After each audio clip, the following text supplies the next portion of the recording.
Quran has completely changed the stories of every character that it shares with the Bible. The Quran came 500 years after the New Testament was finished. 2,000 years after we hear the story of some of the people in the Old Testament, 1,500 years after some, and 1,000 years after others. The stories that were passed on from generations to generations, not just that, millennia. These people would have known the stories. They would have heard the stories. And then all of a sudden, you're telling me that one day, thousands of years, in other cases, 500 years, they hear the story change about each one of these characters, and you think that at some point the Bible was just corrupted.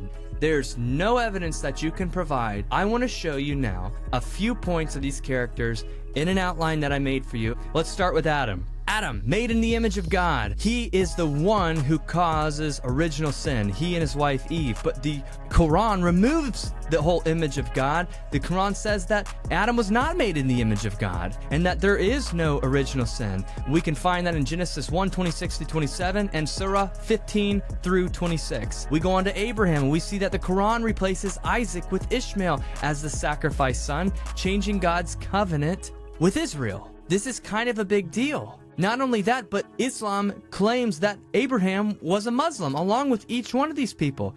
We get to Moses, and when we see the story of Pharaoh, we see that Pharaoh lives in the Quran.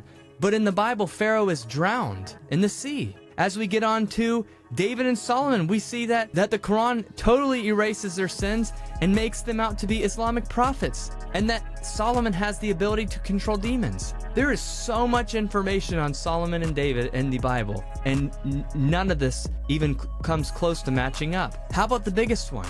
Jesus. The Quran denies Jesus' divinity, says that God has no son. Jesus claims to be God.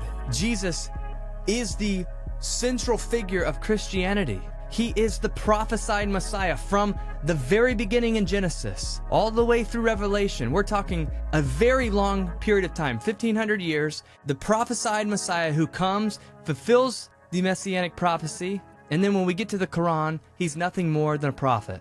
And he, in the Bible, was crucified for our sins, and in the Quran, he was not crucified. That people made him to look like that.